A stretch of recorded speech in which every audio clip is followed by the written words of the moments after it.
Chapter 3. A Caucus-Race and a Long Tail. They were indeed a queer-looking party that assembled on the bank. The birds with draggled feathers, the animals with their fur clinging close to them, and all dripping wet, cross, and uncomfortable. The first question, of course, was how to get dry again. They had a consultation about this, and after a few minutes it seemed quite natural to Alice to find herself talking familiarly with them, as if she had known them all her life.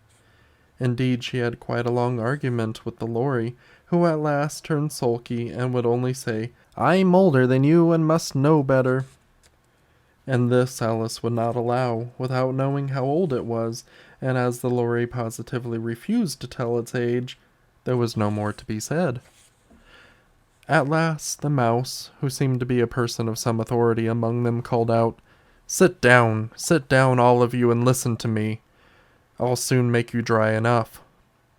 They all sat down at once. In a large ring with the mouse in the middle, Alice kept her eyes anxiously fixed on it, for she felt sure she should catch a bad cold if she did not get dry very soon. "Ahem," said the mouse with an important air. "Are you all ready? This is the driest thing I know. Silence all around, if you please. William the Conqueror, whose cause was favored by the Pope, was soon submitted by the English, who wanted leaders, and had been of late much accustomed to usurpation and conquest. Edwin and Morcar, the Earls of Mercia and Northumbria." "Ugh," said the Lory with a shiver. "I beg your pardon," said the mouse, frowning but very politely. "Did you speak?" "Not I," said the Lory hastily. "I thought you did," said the mouse. "I proceed.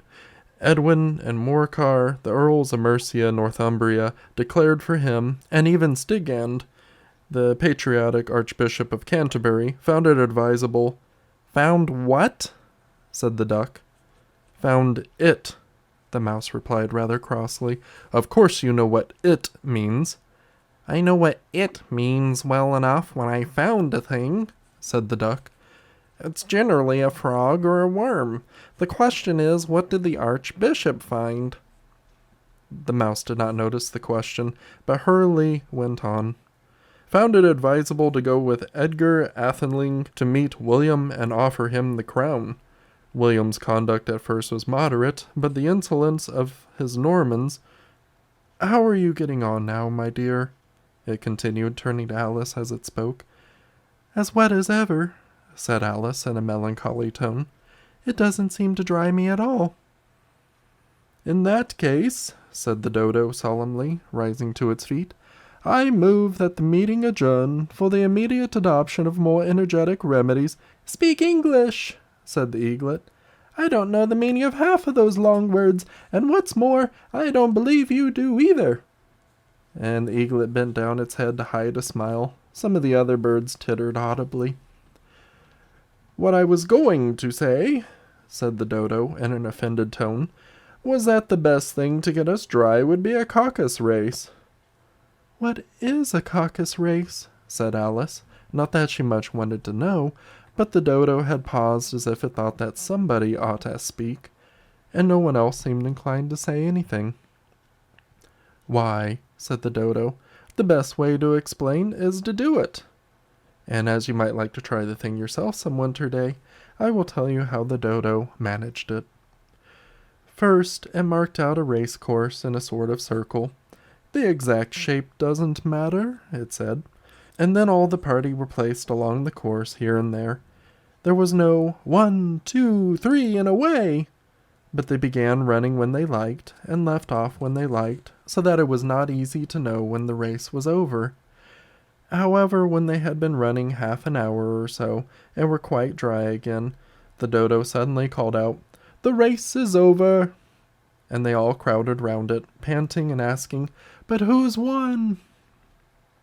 This question the dodo could not answer without a great deal of thought, and it stood for a long time with one finger pressed upon its forehead, the position in which you usually see Shakespeare in the pictures of him, while the rest waited in silence.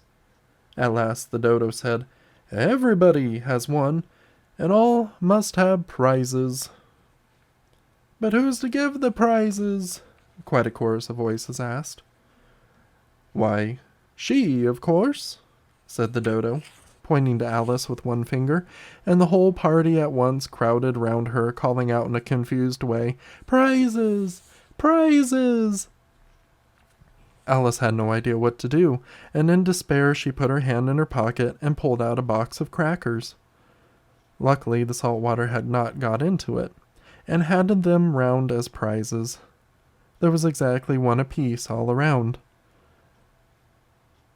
But she must have a prize herself, you know, said the mouse.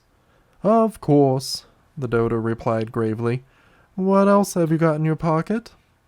It went on, turning to Alice. Only a thimble, said Alice. Hand it over here, said the dodo. Then they all crowded around her once more, while the dodo solemnly presented the thimble, saying, We beg your acceptance of this elegant thimble. And when it had finished the short speech, they all cheered. Alice thought the whole thing very absurd, but they all looked so grave that she did not dare to laugh, and as she could not think of anything else to say, she simply bowed and took the thimble, looking as solemn as she could. The next thing was to eat the crackers. This caused some noise and confusion, as the large birds complained that they could not taste theirs, and the small ones choked and had to be patted on the back. However, it was over at last, and they sat down again in a ring, and begged the mouse to tell them something more. You promised to tell me your history, you know, said Alice, and why it is you hate, C and D, she added in a whisper, half afraid that it would be offended again. Mine is a long and sad tale, said the mouse, turning to Alice and sighing. It is a long tale, certainly, said Alice, looking down with wonder at the mouse's tail. But why do you call it sad? And she kept on puzzling about it while the mouse was speaking, so that her idea of the tale was something like this. Fury said to a mouse that he met in the house, Let us both go to law, I will prosecute you.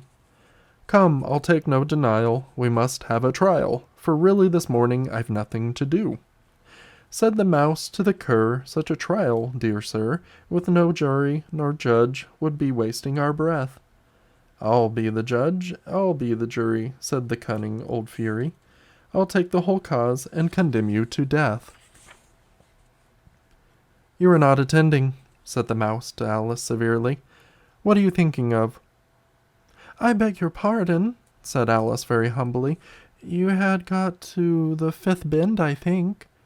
I had not, cried the mouse, sharply and very angrily. Not? said Alice, always ready to make herself useful and looking anxiously about her. Oh, do let me help undo it. I shall do nothing of the sort, said the mouse, getting up and walking away.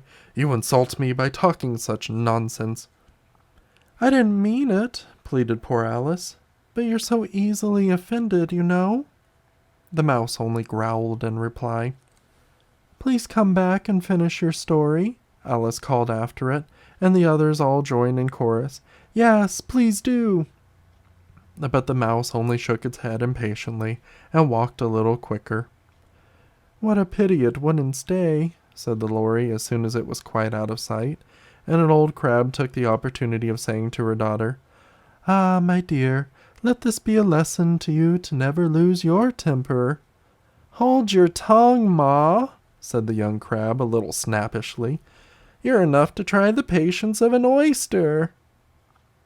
I wish I had our Dinah here. I know I do, said Alice aloud, addressing nobody in particular. She'd soon fetch it back. And who is Dinah, if I may venture to ask the question? Said the lorry. Alice replied eagerly, for she was always ready to talk about her pet. Dinah's our cat, and she's such a capital one for catching mice, you can't think.